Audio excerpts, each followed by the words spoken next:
What is up, YouTube? MCool40 here, and I am super excited to have Blair Hunter's deck profile for you all.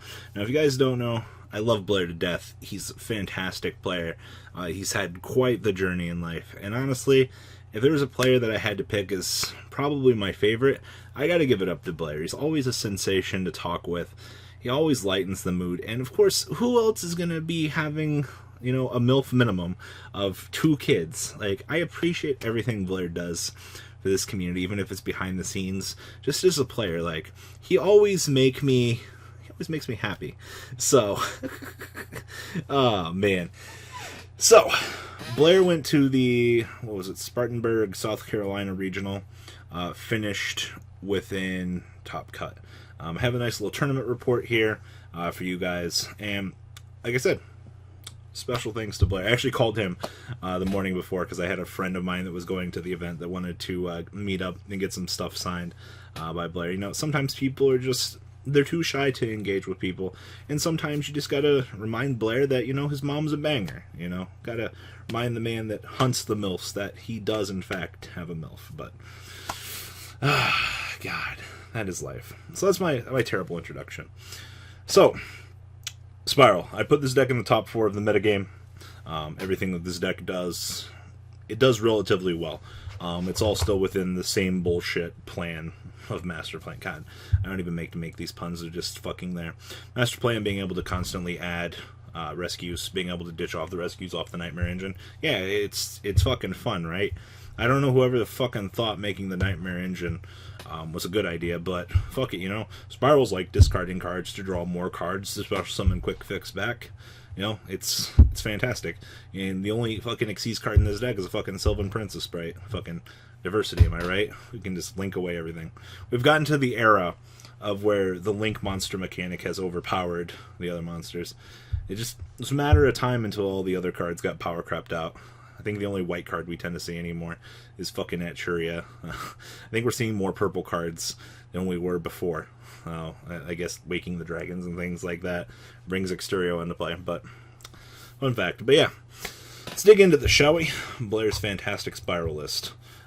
Triple Ash Blossom, 2 Droll Lockbird, 2 Ghost Bell in the Haunted Mansion, 1 Nightmare Corruptor Ibly, 1 Drone, 1 Last Resort, 1 Master Plan, 1 Quick Fix, 1 Sleeper, triple Super Agent, and triple Tough. Monster lineup is still as standard as it has been. I think you're more or less fluctuating on the hand traps now. Ghost Bell actually getting a lot more value, more so than lately. Seeing this card kind of showing up more definitely makes me happy. She's a fantastic hand trap. 2 Droll Lockbird. Also, don't particularly mind this. I think that Blair mentioned something about this in his profile, but it's not too damn bad. And then, of course, the standardized Ash Blossoms. Spells: 2 Called by the Grave, 1 Foolish Burial, 2 Foolish Burial Goods, 1 Monster Reborn, Un for Un, Pseudo Space, Rhoda, Soul Charge, 1 Car, 1 Assault, 1 Resort, and triple Terraforming. Called by the Grave, I don't think you can afford to play 3 in this deck. Obviously, we're in a much heavier hand trap format, so the downside to playing this is, yeah, the card bricks, but this is one of those decks that it's so frail to a hand trap touching it that the deck can literally dissolve.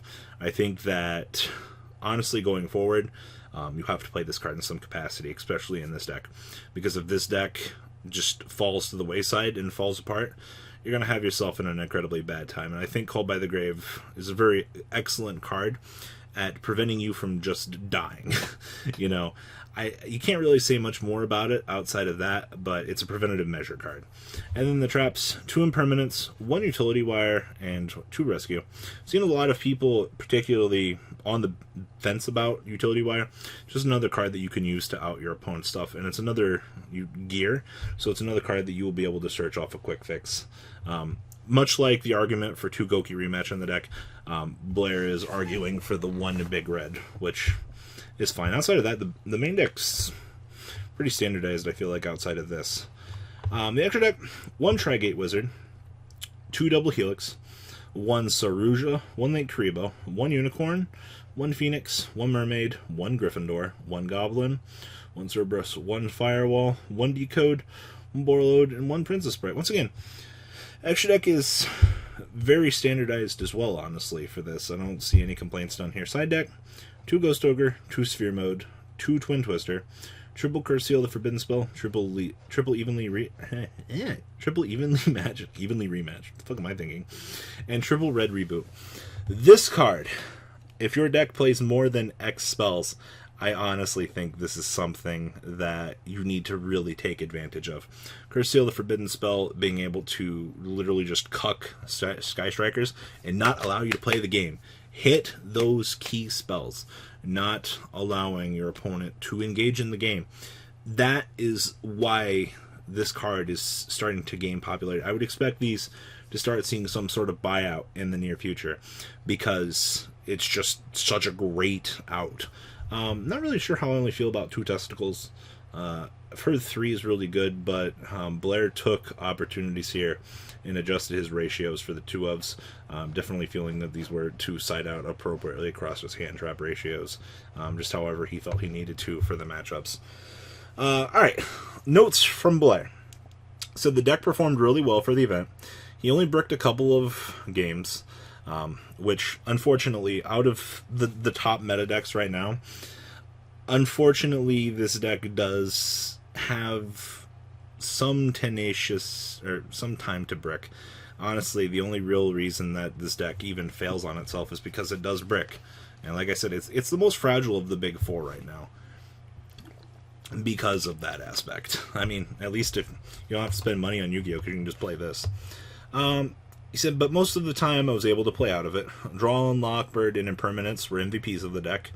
Draw and Lockbird once again gaining that showing. He said, I didn't really miss Ogre in the main and only sided it in for the mirror. Draco and Pendulum.